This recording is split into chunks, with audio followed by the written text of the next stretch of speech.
Something beyond comprehension is happening to a little girl on this street, in this house. A man has been sent for as a last resort to try and save her.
We meant to make a good movie, we meant to make a scary movie, but I had no idea that it was going to be that good or that scary.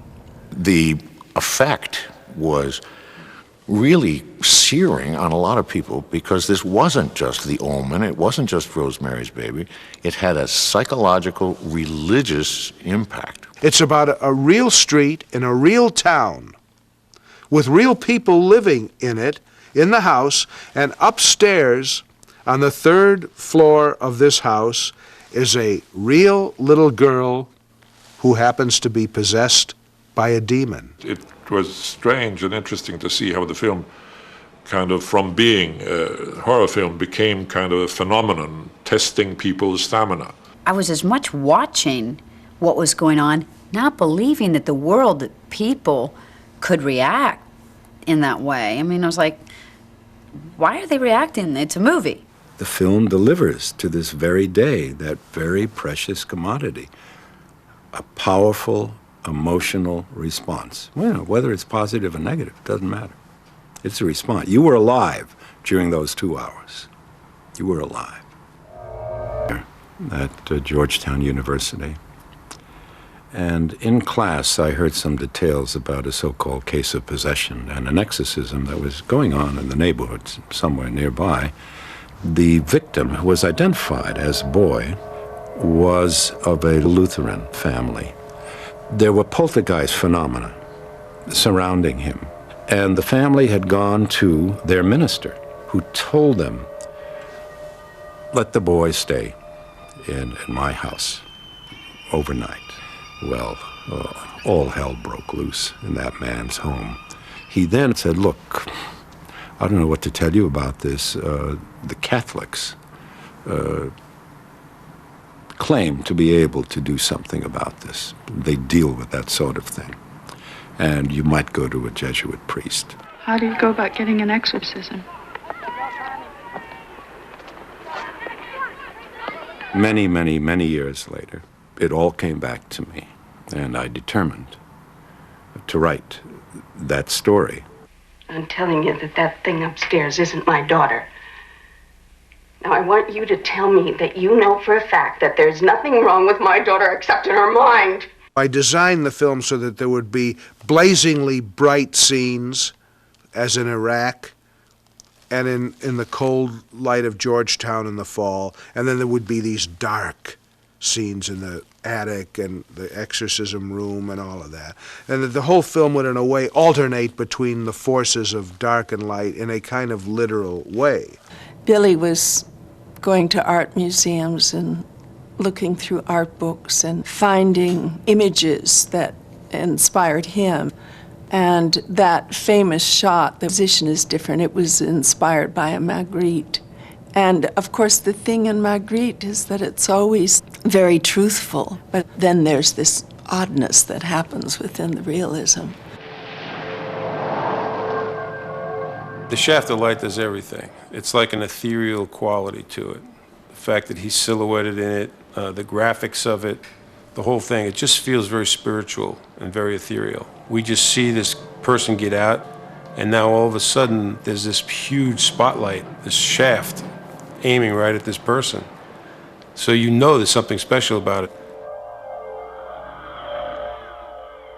It deals with very heavy forces, and I was a little worried about what that would mean to work with those. Of course, on a 15-month schedule, as we had, you certainly expect the laws of probability would presume that certain things would happen. But in my 32 years of making films, I've never had a set burn down, and we did on The Exorcist. Well, we had a fire that's still a mystery.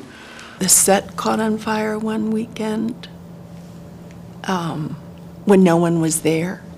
I remember that was terrible. Shut down. I think it shut us down for about 6 weeks. They never did find the reason for that either. They couldn't find an electrical problem. They couldn't find an arsonist. Just through attrition, I think there was 3 or 4 people died. There were a couple of unfortunate deaths during the filming. There were 9 deaths, which is an enormous amount of deaths connected with the film. Some very directly, like the actor Jack McGowan, who gets killed in the film, completed shooting and died. It's very simple. If you have a production that lasts 2 weeks or 3 weeks, nothing happens. But if you have a production that lasts for a year or 9 months, a lot of things have to happen.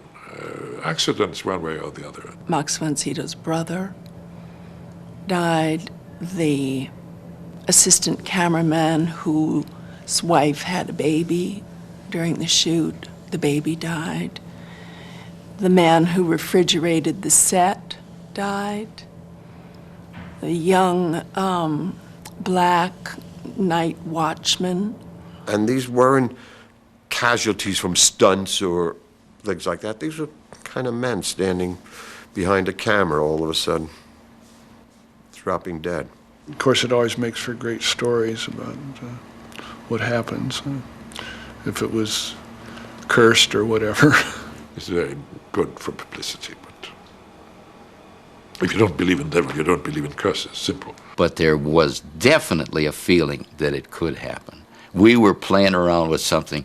I even felt it. I felt around, I was playing around with something I shouldn't be playing around with.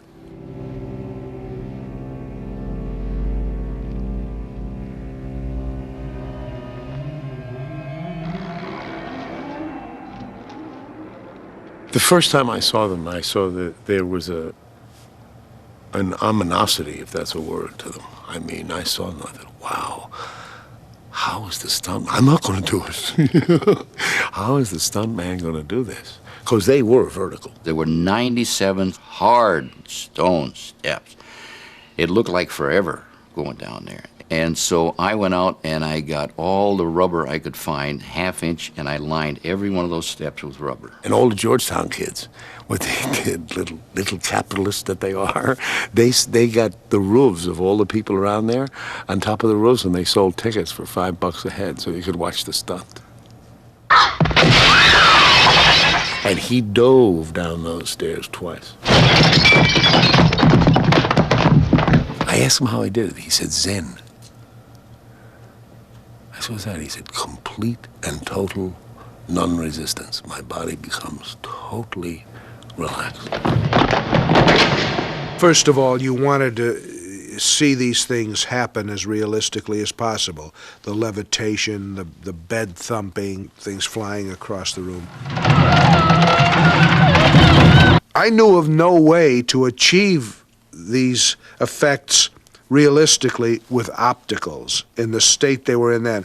Today it would be a piece of cake. Today they can make you believe that the Titanic is sinking. In those days I could not, and it was a case of trial and error. Marcel Vercateur, the special effects man who was brilliant, he conceived and designed all those effects so that you couldn't see anything.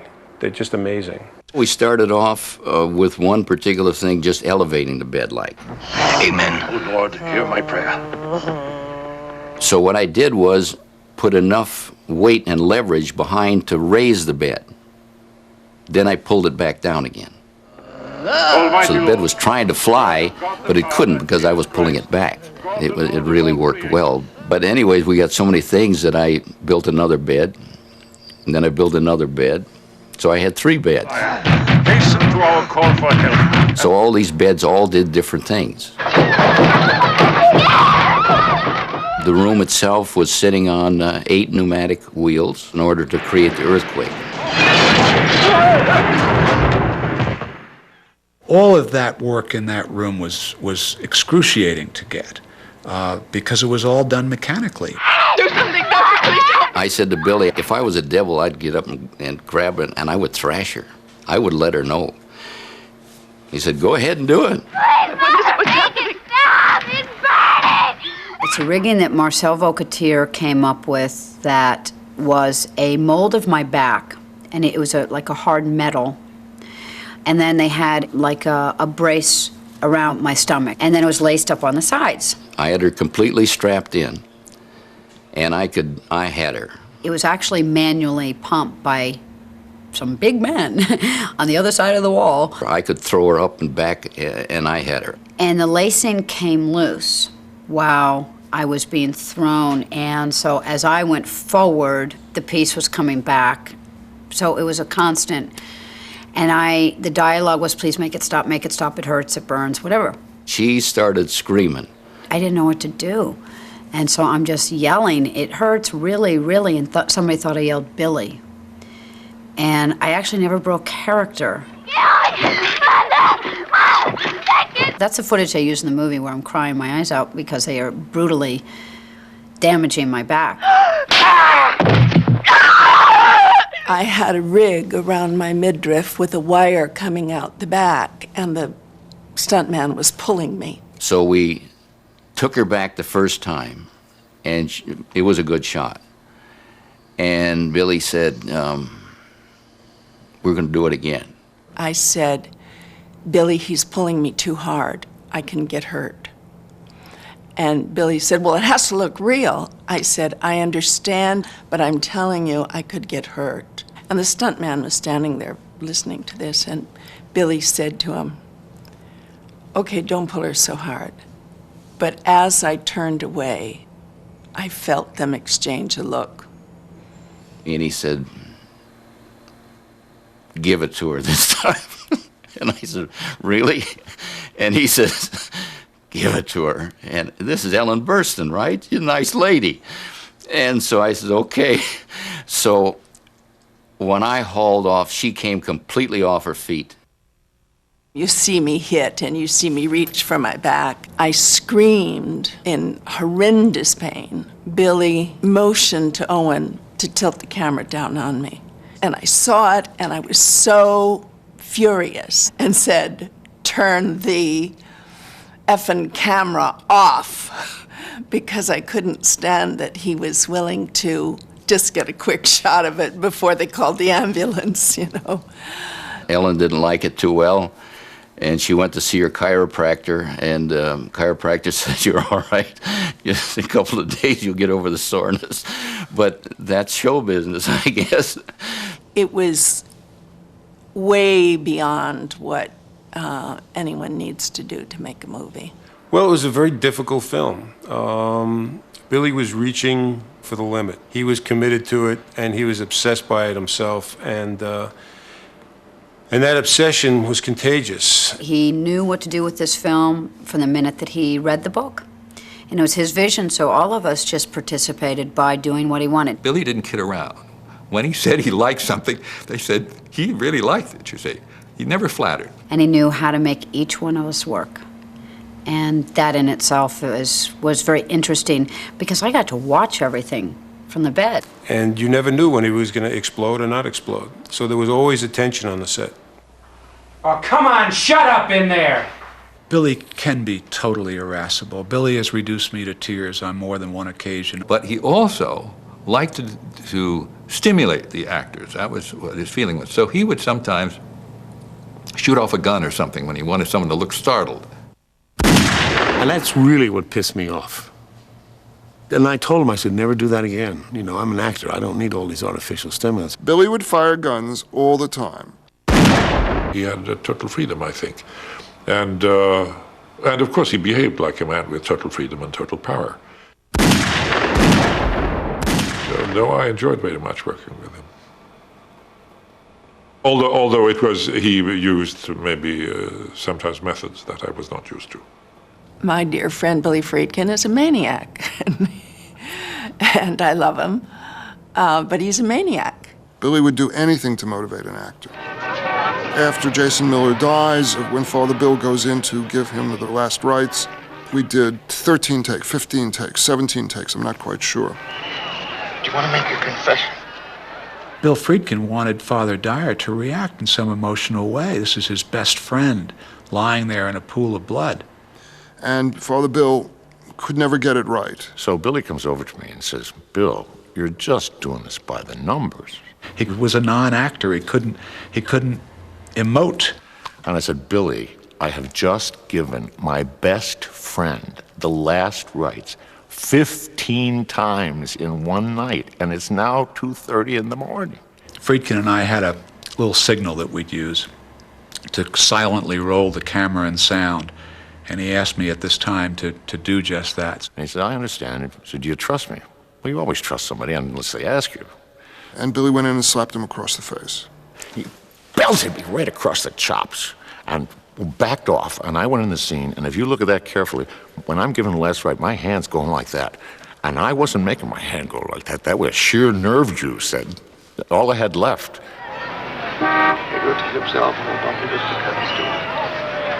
How many blood was in? He was tough, but it was very stimulating. He drove me to some of the best work that I'd done up to that time. I was faced with the problem of making this very pretty little girl with apple cheeks and a butterball nose, make her into a demon. And it was an incredible challenge. He created different makeups, which we tested.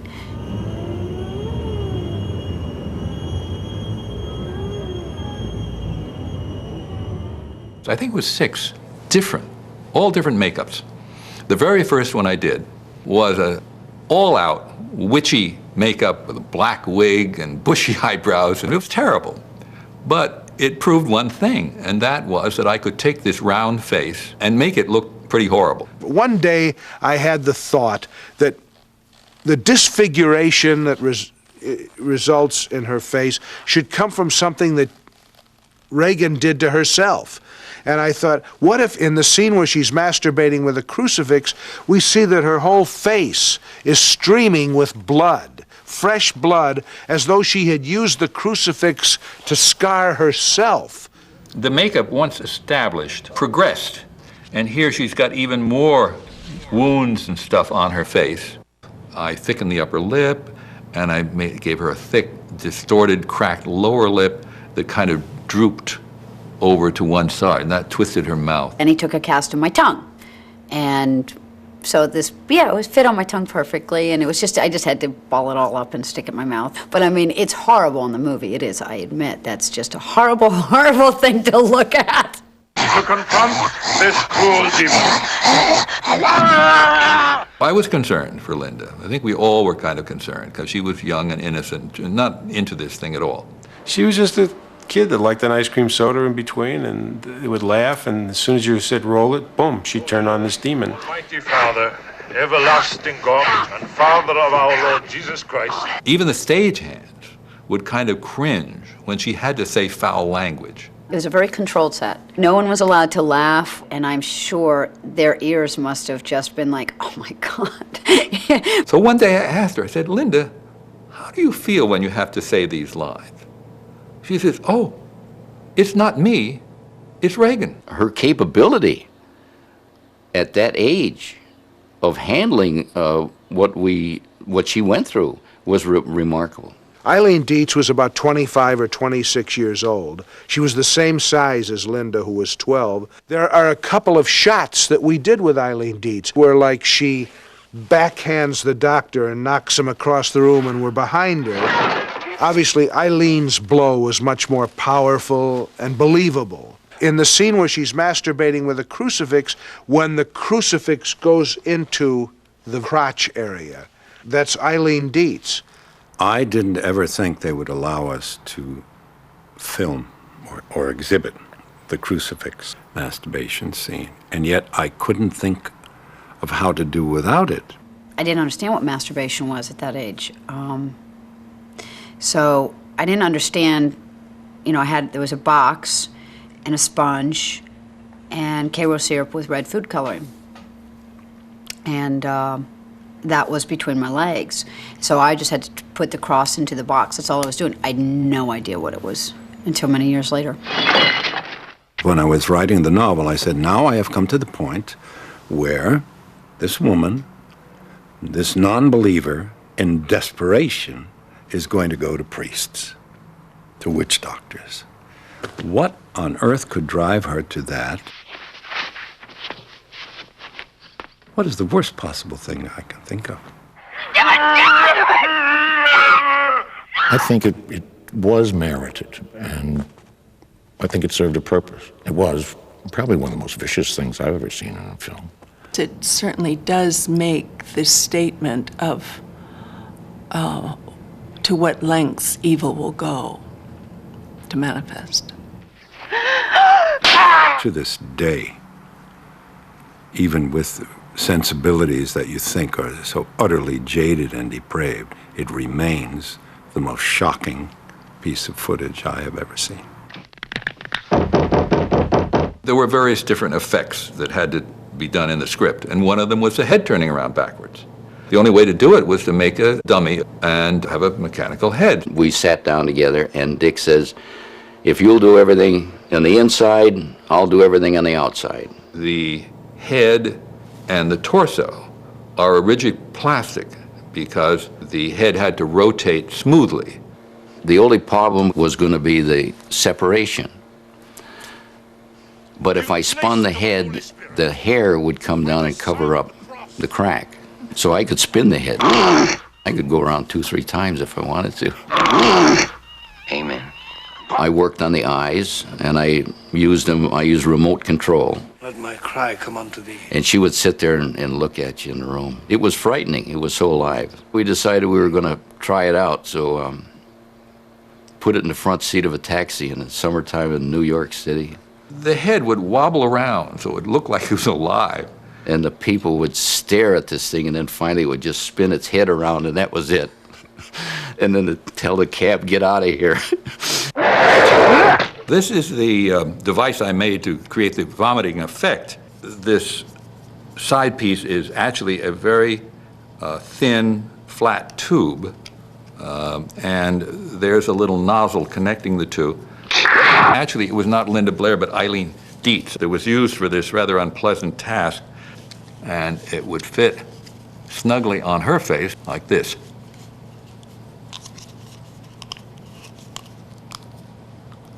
And then I connected these to a special pump that Marcel Vercouter had loaded with hot pea soup. See the cross of the Lord. Begone, you hostile power. Oh Lord, hear my prayer. Let my cry come unto thee. You remember in the little girl's room, whenever she went demonic, the room became extremely cold. How do you make breath show in a room? Today they can draw it in digitally. It's rather expensive, but it's less expensive than what we did. So I got a hold of this refrigeration fella, and I built this giant cocoon.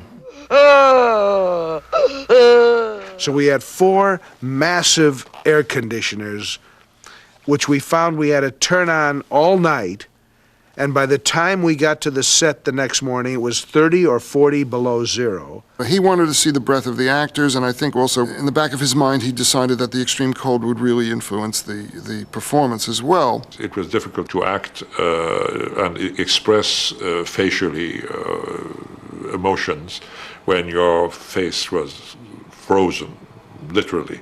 Was it cold? Yes. Did I like it? Not much. It's probably why I hate cold so much. nowadays. I was cold, yeah. The head of production of Warner Brothers came in from time to time, flew in to see why it was taking us so long to do this, and he would stand in the back of the set just shaking his head with his mouth. He couldn't believe, and no one really could believe this was going on or that would ever produce anything like a believable result.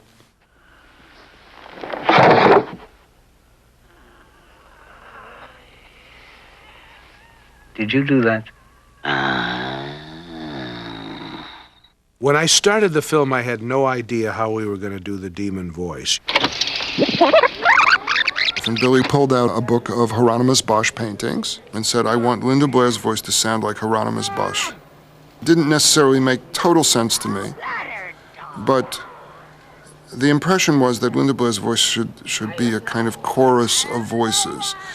And at the center of it should be whatever we in general consider to be evil. It should be a kind of neutral voice, neither male nor female, but with male characteristics, but with female characteristics. Who the hell sounds like that? Who has ever sounded like that? And the name Mercedes McCambridge came into my mind's eye. She was a great actress and had this most distinguished voice. We gave her raw eggs and whiskey, and she started chain smoking, and I lashed her to a chair. Now kindly undo these straps. The most curious things would happen in her throat. Double and triple sounds would emerge. Very much akin to what you could imagine a person inhabited by various demons would sound like. I don't think there was anything like it, sound-wise, up to that point where everything was just super exaggerated. We did a lot of experimentation with various noises. Took a bee and did, what every kid does with insects, puts it in a jar and punches holes in the top, and the bee started buzzing around, and I just stuck the mic there. Sometimes they would be processed.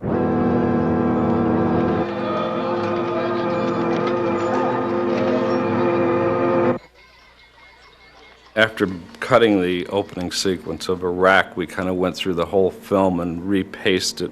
Looking at it, I thought, well, there's a lot of exposition, basically, that you really don't need because it's slowing the film down, like taking a walk with Reagan through Washington, seeing all the monuments.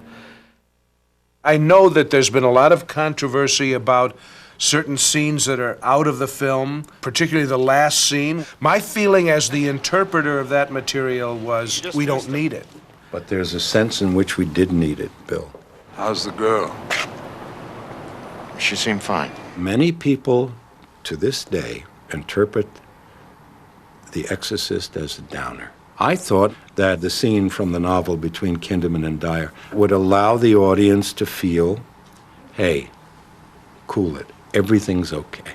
You knew this relationship that Karras had with Kinderman lives now through Father Dyer.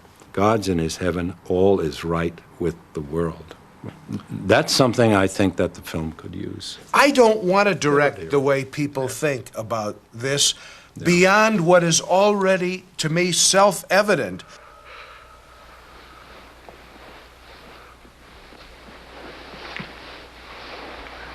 People actually believed what they saw on the screen. Some of them maybe had a different interpretation of that. That's always bothered you. I've always rejoiced in it, frankly. You son of a bitch! Everybody who sees the film takes from it what they bring to it. God damn you! Take me! Take me! I don't want him to think the devil won. I just don't. Well, to me, it's how could they possibly think that?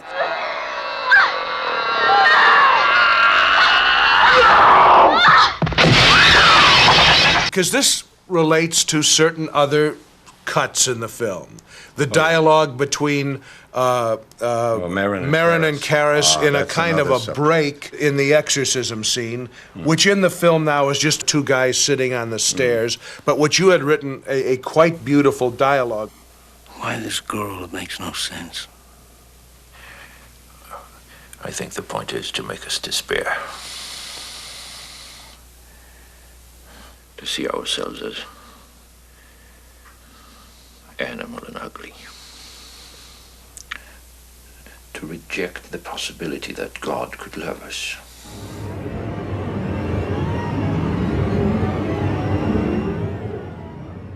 This sequence comes right upon the discovery that Burke Dennings is dead. And I remember having great difficulty getting what I thought was a proper reaction from Ellen Burstyn. He fell down from the top of the steps right outside. By the time he hit M Street, he broke his neck. Oh, God. I could not make the transition to how she would have reacted right on top of that to the spider walk. Bill, it may have been could be a problem in the writing. You know, I really mean that, because what you're asked to do there is deal with a double climax. Well, Either three. one is the end of the scene. Right. Yeah, I know. I just thought of how I should have written it, Bill. Actually, the moment she hears the words, "Burke's dead," there should have been a scream instantly from Sharon, Chris, before there's any time to react to that, and the boom. That would have been great. Oh, God.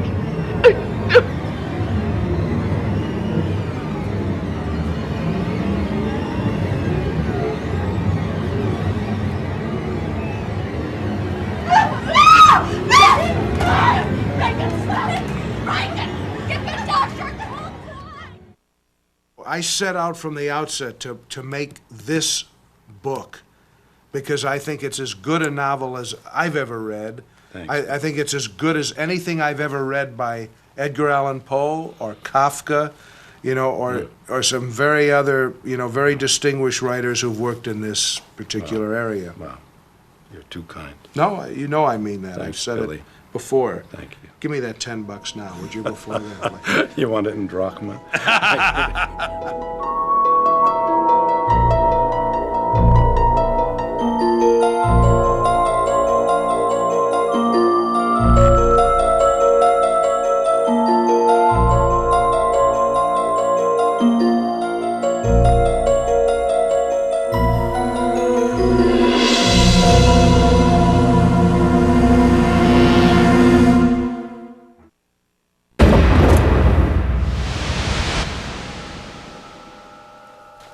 Hello, I'm William Friedkin, director of The Exorcist. The Exorcist is a film about the mystery of faith, and I think the fact that it's endured for more than 25 years now is due in large part to what it leaves you with after you've seen the film. It starts with a brilliant screenplay from an equally powerful novel by William Peter Blatty, and it's a story that can perhaps make you question your own value system, even your own sanity, because it strongly and realistically tries to make the case for spiritual forces in the universe, both good and evil. But what you may not be aware of is the fact that The Exorcist is based on a true story. It took place in Silver Spring, Maryland in 1949 and was widely reported by the American press. When I saw the files at Georgetown University pertaining to the actual case, I knew that this was going to be, or needed to be, something more than just another horror film. This had to be a realistic film about inexplicable events. I've always thought that a film should first of all be an emotional experience. It should make you laugh, or cry, or be scared. But it should also inspire and provoke you and make you reflect. Over the years, I think that most people take out of The Exorcist what they bring to it. If you believe that there is a force for good that combats and eventually triumphs over evil, then you will be taking out of the film what we tried to put into it. In any case, turn down the lights, turn up the sound, and enjoy the digitally remastered version of The Exorcist.